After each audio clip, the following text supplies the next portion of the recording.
the fear of closeness, what my experiences were, what they were coming from, my journey of healing it, and how I feel right now. So, I had a really intense fear of people coming closer to me, and when you have heard about the different kinds of attachment styles, so there's the secure attachment style, the anxious attachment style, avoidant attachment style, and fearful avoidant attachment style. And I was definitely on the fearful avoidant attachment style. So this is the attachment style where you seeking closeness, but also are fearful of closeness. So you're exactly in a dissonance. So you're wanting closeness, so you're going this direction, and when you get what you want, you pull back because you're also fearing what you want. And this is the problem in everything you're trying to achieve, because if I desire to get, I don't know, if I desire to get a car, and then I get it, and then I run away again because I'm scared of getting close, and your attachment pattern shows up in everything in your life, in all of your relationships, but also in all the things and the ways you're trying to achieve goals. And only when you have a secure attachment style, it's easy to get your needs met easily, and otherwise it's always hard and it's in your way. So for my example, it was because a caregiver of mine, so your first caregivers, which are most of the time your parents, but it could also be if you're got adopted, then like your adoption parents, or you grew up with your grandparents instead of your parents as your first caregivers. So the people who were responsible for you until the age of 18. And if there some kind of danger to you, you develop this kind of attachment style. And if the person who is actually responsible for getting your needs met is also the same person who is creating a sense of danger within yourself and who you sense as to be dangerous. And maybe for an adult, that person from the outside does not seem as a dangerous person, but for you as a child who's like so much smaller and less developed than these adults, that person might seem like a real danger and a life threat. So for me, that was the case, and I felt threatened, and my survival was threatened, and I felt threatened. And some people from the outside might think, as an adult, maybe you wouldn't experience it the same way, but for me as a child, I experienced it as a threat. So what I then developed is a fear of intimacy, so a fear of people getting closer to me, in the sense of me projecting that they're going to do the same as this first caregiver did to me, and they're going to do bad things to me. So what then is happening is that we isolate ourselves in order to protect ourselves, but in this way also our other needs cannot get met. But because in survival mode, your most important need is safety and survival, so it's always going to be more important than getting your need of intimacy and love and connection met. So in this case, my need for safety was rearranged as more important than my need for connection. So in order to feel safe, I developed a strategy to isolate myself, because in this case, in the environment I was in, this was the best strategy. And this is the cool thing about our bodies and our minds. They always develop the best strategies to handle the situations that we're placed in. So the bad thing is, or the thing we can work with is, when we're out of this situation, it's not automatically sensing, yeah, everything is fine now you don't need a strategy anymore. we consciously can decide and have to decide, I am not in a situation anymore. I am not this child anymore. I have the ability to speak up. I have the ability to protect myself. I can make decisions on my own. I do not need the strategy that I had before, that was protecting me before, and that I was needing for survival. And then we can start to change our programming. So if this was your strategy for so long, as it was for me, and it really protected me, and it was really needed, and then your whole body and mind is programmed to react this way. So even if I know now this person might not be a danger to me, my body still holds the trauma within my cells and nervous system that these people are a danger to me. So I might hear voices louder than they are. I might interpret them as more aggressive as they are. I might sense criticism is more harsh than they are in reality if I would not have this trauma still in my body living and forming the way I think and feel. So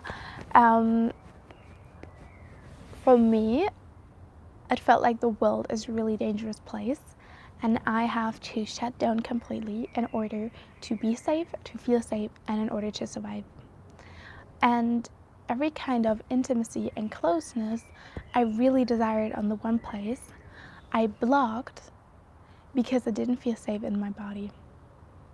So this is how you see, whenever we don't have what we want, is because our brain and body is protecting us. And the cool thing is now every goal I have, and I know I don't have it yet achieved, I always go within myself and I check, hey, what is scary about that and why do I don't feel safe with it? Because when I 100% feel safe with having what I desire, I will have it in my life. So, for example, if the finances I desire don't show up in my life right now, I go within and I look, where do I don't feel safe and what's the topic behind all of these so I feel safe with what I want. Or if I desire deeper friendships and I don't have them yet, where do I don't feel safe to go deeper in my friendships? And when I release those trapped emotions in my body and I change the way I think and change the way my neural pathways are programmed in my mind, then I am likely to behave in a different way and automatically create the outside world I desire. So for example, in friendships, when I felt more safe and I felt people as more safe and I felt like intimate and like hugs as more safe, I automatically had more people hugging me and like coming to me and have deeper friendships. And before, I wanted it so bad, and I did so much. I like tried to force it, but it didn't work because I was not an energetic match to what I wanted. My internal world was not ready to handle the thing I wanted. And when your inside is ready, your outside will give it to you because you behave in a way that it automatically brings in what you desire. So this is so cool because I can be so relaxed now about the things I really want because I know, hey, this is not working out. It's not because I'm powerless or because I cannot have it or because God doesn't want me to have it. It's because my internal world, my feelings, I am inside not ready to have it yet. But I can change my internal state to be ready. So what I like to do is, what I found really helpful for myself is affirm what I really like. But I do it in a way, so for example, I tell myself, intimacy feels good. So I say it over and over and over loud or in my mind, and then my body starts shaking because I feel all the resistance in my body that does not feel that way. Especially my hips are starting to like shake, and all the trauma that is stored in my hips that might say, no, intimacy is dangerous, intimacy is abuse, you have to protect yourself, is being released. And while I'm doing that, the energy in my hips are being released, and the trauma and the energy starts to flow again smoothly. And when I say it over and over and I feel that there's no resistance in my body anymore, then it's when I just let go and I see the thing I desired happening in my life. And for some topics, it takes me a few days or even weeks if it was really deep. And for some, I can do it quite quickly. But the cool thing is that we have the ability to rewire the way our brain and nervous system is shaped.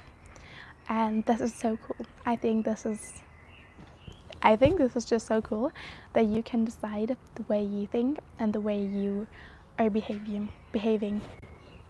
And a thing I see with a lot of people, and what I did as well, is trying to get a new result and trying to change your behavior. So for example, if some people want to get healthy, the first thing they're doing is they write a diet plan, or they write a plan for working out. They say, I'm going to the gym three times a week and I'm going to eat this, this, and this, and this. But the problem was never the behavior, but it's just the effect, not the cause. The cause is your beliefs about yourself and about your body and what emotions you have inside of yourself.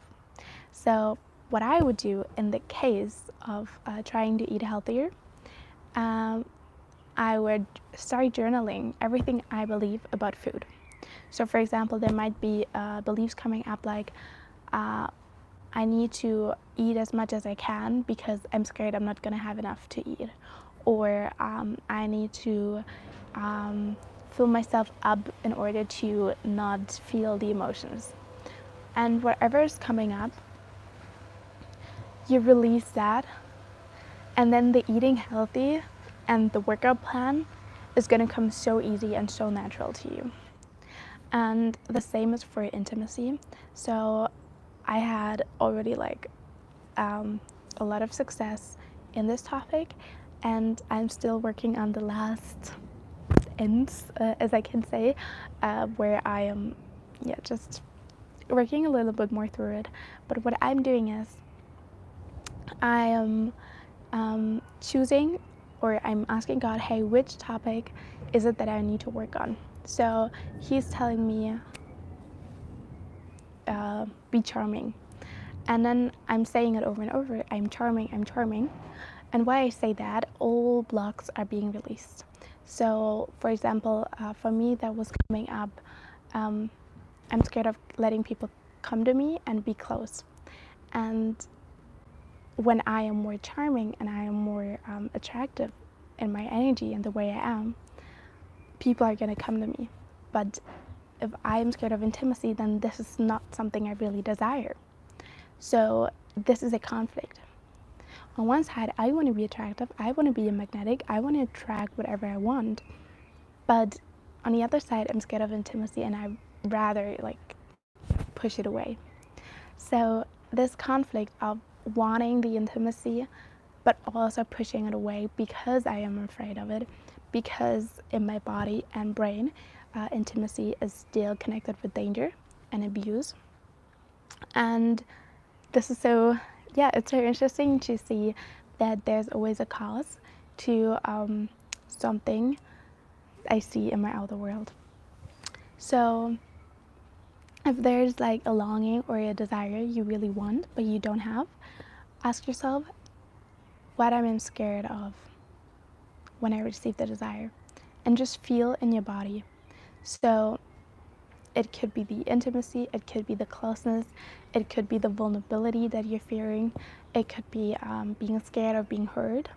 So when we have a lot of past hurt stored in our trauma, That's actually so funny because I love romantic movies, and I saw a pattern where in a lot of romantic movies, they're always the woman who is like hurt, and then the guy is trying to make up for that he hurt her. But a lot of times there's also past hurt involved, and when there's past hurt, the woman is more closed and is more harsh and is more rejecting the love that is coming to her. And when we have a lot of past hurt in our heart and stored as trauma in our body, we cannot receive the love of other people. We cannot really receive the gifts other people are giving us. It's like, like a small child when you give something to them and they're like, no, I'm angry. I used to be like that all the time, as well as a teenager. And thankfully, I had really patient friends. I'm so thankful. They were so kind to me and so patient. And then you're rejecting the gifts people have to offer to you. And you're rejecting the gift from people who didn't even hurt you. And you're punishing kind of them, but most of all yourself, by rejecting the love, the gifts, the intimacy that they want to give to you. And I so often heard a sentence like, you're projecting just what I don't know, just people saying like, you're projecting something onto me. I think we're all humans are projecting all the time things on other people. So I had the experience with men in the past, and they were like, this and this. In some kind of way, when I do not do my inner work, I'm gonna project that on the other person. So when we release past hurt from our bodies, we are opening our bodies up again. The more trauma we have in our bodies, the denser it is. And I realized the more trauma I release and emotions I released from my body, the lighter my body and my movements were, and the softer. And I did not feel comfortable in clothes and tight clothes anymore. And when you see women who have very flowy dresses, you know that they did a lot of inner work, because their energy is like flowy and free. And your energy can only be flowy and free and not strict and harsh and restricted when the stored emotions from your body are being released. So you will realize that when you do your inner work, your style of clothing are going to change. So for some people, if they were like more on the depressed and sad side, and like being depressed means you have a lot of stored emotions in your body that want to be released so you can be happy again. And they wear a lot of black and gray tones, and then they do their inner work, and then they feel like more wearing like more colorful clothing.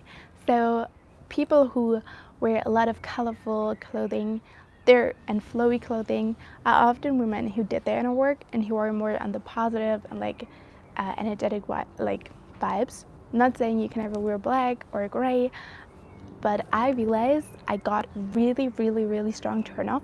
I felt like so disgusted by the color of black. At some point, I just did not feel really comfortable wearing it anymore. So most of my clothing are now more on the flowy side and on the colorful side. Yes, so that was my experience. It's so interesting to see how your inner work is also changing your appearance, like your body, as well as your clothing style and your makeup and everything. Yeah, it's so interesting. It's so exciting. Yes. What else? So, for example, for me, right now, one topic is I desire to grow this business. I desire to receive more clients. And I realized, because of the fear of intimacy, that I am scared to have more clients because I'm scared of the intimacy that involves around that. So this is a way where people on the outside would just say, you need this strategy, you need to maybe do this email marketing, you need to post this kind of YouTube videos or this kind of shorts. But when you do your inner work, you will realize that the solution to your problem is always inside. No matter how great the content is I post and the strategy, if there's an internal conflict and interest of trying to be safe and trying to receive the goal you want, I never get the match.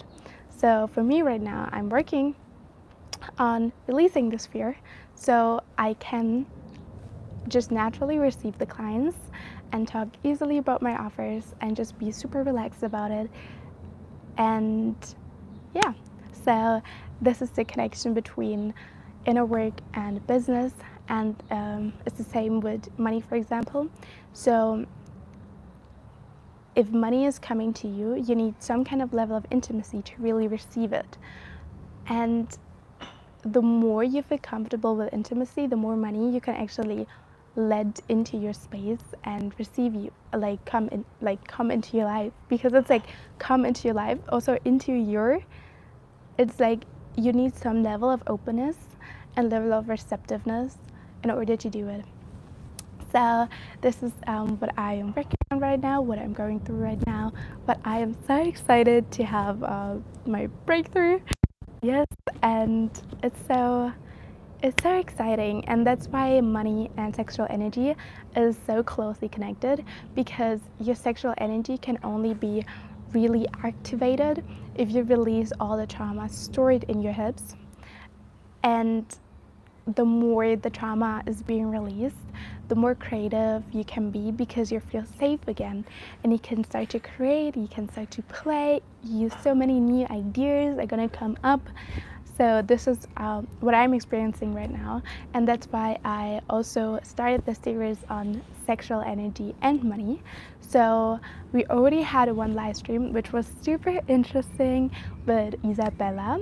She is a coach who coaches women as well as men to be in this, how do I say it in English, to sync their cycle, for women to sync their cycle with their business, so that your period and your menstrual cycle is an advantage for your business instead of a disadvantage. And yeah, I think that's super cool. I haven't deep dived into this topic too much yet, but I'm going to, and I'm definitely probably gonna make, I am gonna make more content with her. She's really amazing. I really love her. So yes, if you are an expert on the topic of sexual energy and money and the connection between both of them, or you know someone who is really good at this topic, on this topic, then you can write me on Instagram a DM message and just contact me, and I would love to go live with you guys and just have more experts talk about this topic with me here. I am just so excited,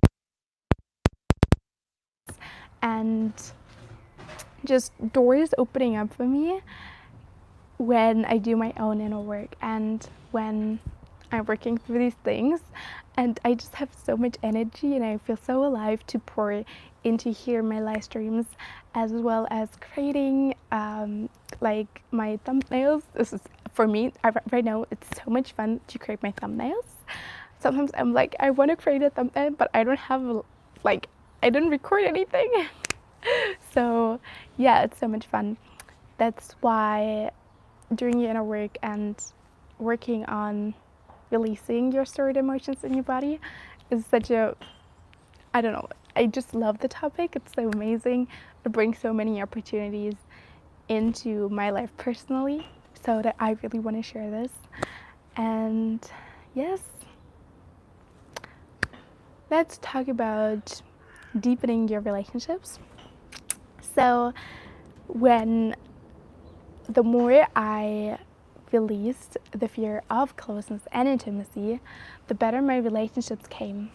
And before, I thought I need to work hard in order to improve the relationships I have with my family, with my friends, and everything seemed like hard work. one thing I realized for myself is it's only hard work if you're working against yourself and you have an inner conflict of interest. So an inner conflict of interest might look like your body wants to keep you safe by staying out of these close relationships, and you consciously desire to be in close relationships. It's a conflict of interest. You desire one thing consciously, and subconsciously you program for something else. So then it becomes hard work. It becomes easy when both of these things, the thing you consciously want, the close relationships, and the things you're subconsciously believing are aligned. So they're on one side, then it's easy. If they're not aligned, then it feels like hard work. That's why it's so important to do your inner work, and your outer work are gonna pay off.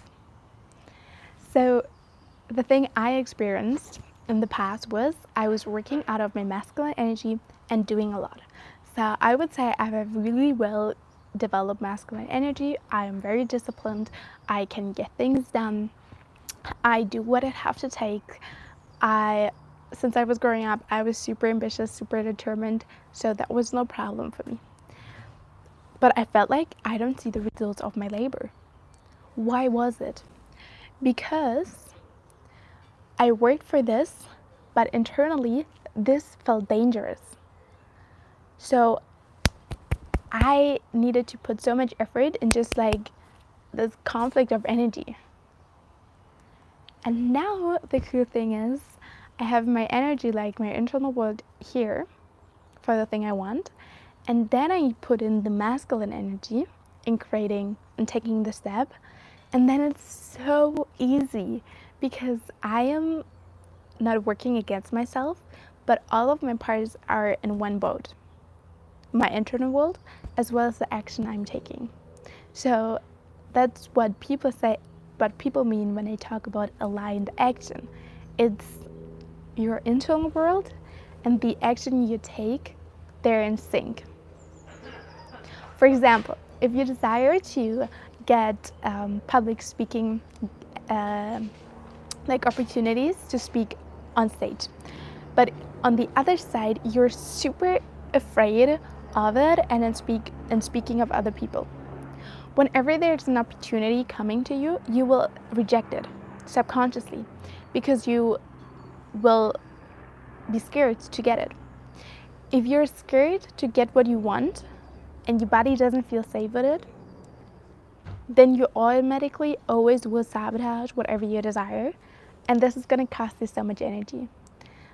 And I just read it in a book today where the author was writing, just because you feel stressed and frantic does not mean that you're growing and that you're more productive. And this is what I am experiencing. So I used to be super stressed out and doing a lot of things at the same time. And I thought I'm very productive and I'm going forward. Now I'm resting, I'm having fun, I'm taking care of myself, I'm taking action. And it's so much more productive and it's so much more growth involved for myself and for the project I'm working on without having to be stressed or frantic. So this is my experience on this topic. I hope you like this video. Give it a thumbs up. Yes, and if you desire to work with me one-on-one, you can write me an email. My email address is in the link of the bio. So I do coaching in the topic of self-worth, but as well confidence, and we go inside as the things I'm saying, like releasing blocked emotions, transforming beliefs. Yes, whatever you need, we're gonna go into that. So I see you in the next video. Or maybe I want to talk about something else. What else do I want to talk? I'm like in a talkative mode. I don't want to stop now. What else we can talk about?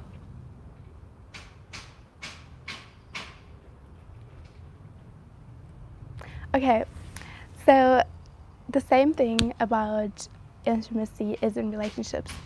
So if people desire a romantic relationship, but they are afraid of intimacy, they will always sabotage it.